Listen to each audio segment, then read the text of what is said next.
In Lalibela, Africa, there are 11 huge churches joined together to form a cluster, each magically embedded in the mountains.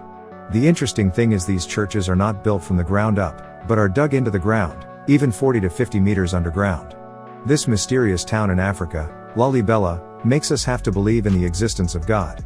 After 24 years of excavation by 20,000 people, these 11 majestic rock churches were finally presented to the world.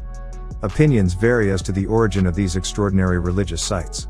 Some believe they were carved by the Knights Templar, a Christian crusader, in the 13th century. According to local legend, a more magical explanation is that King Lalibela built these 11 churches overnight with the help of a group of angels.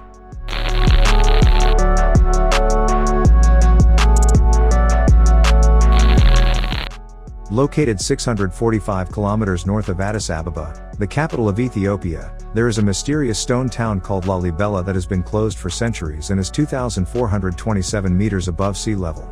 It is said that this construction was ordered by a king known as Lalibela of the Zago dynasty, which ruled Ethiopia in the late 12th to early 13th centuries.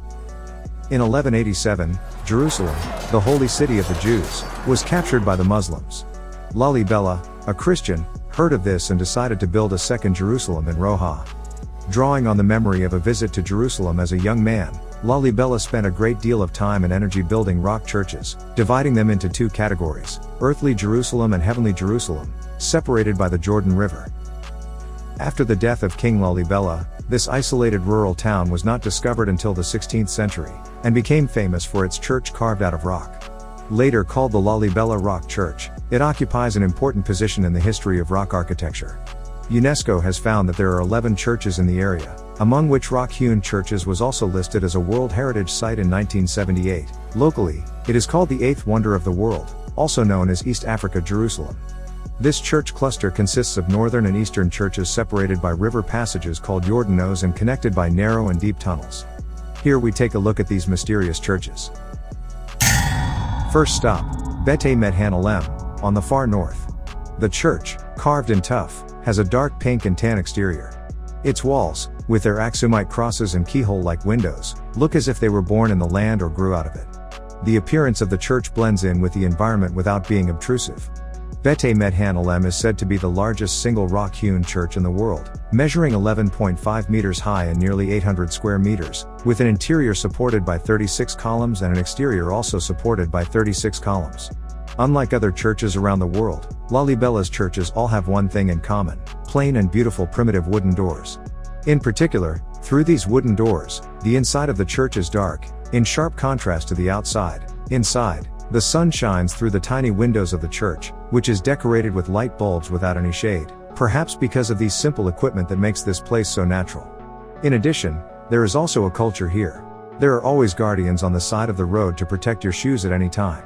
Wherever you go, your shoes will follow you. You need to take off your shoes to enter the church.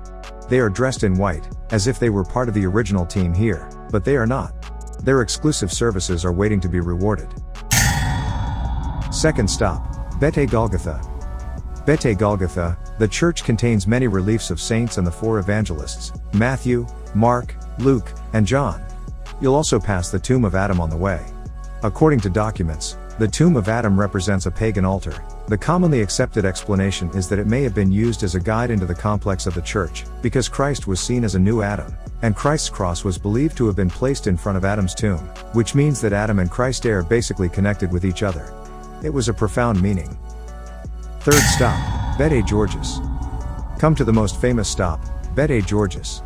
Bete Giorgis is Lalibela's most iconic and most visible rock church. It is a complete cross-shaped building buried 15 meters deep underground. Bete Giorgis, like the other churches, is made of volcanic tuff, the only building material used in the structure.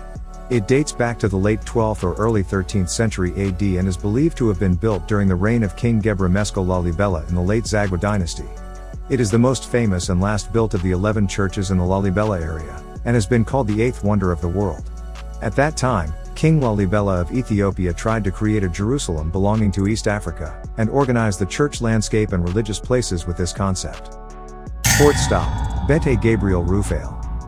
The main column of Bete Gabriel-rufael is 16 meters high, the size of the whole building is 19.5 by 17.5 meters, and the bottom ditch is 8 to 10 meters deep.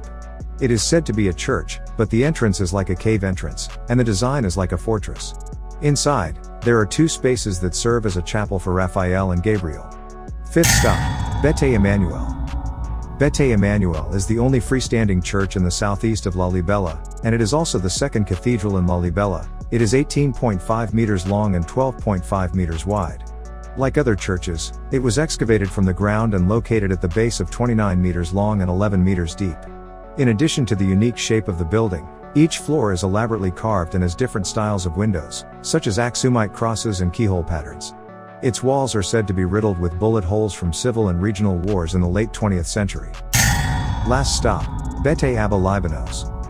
Bete Abba Libanos is unique among the churches of Lalibela because its roof and floor are still attached to the ground. Many of its architectural features, such as cornices, are Aksumite.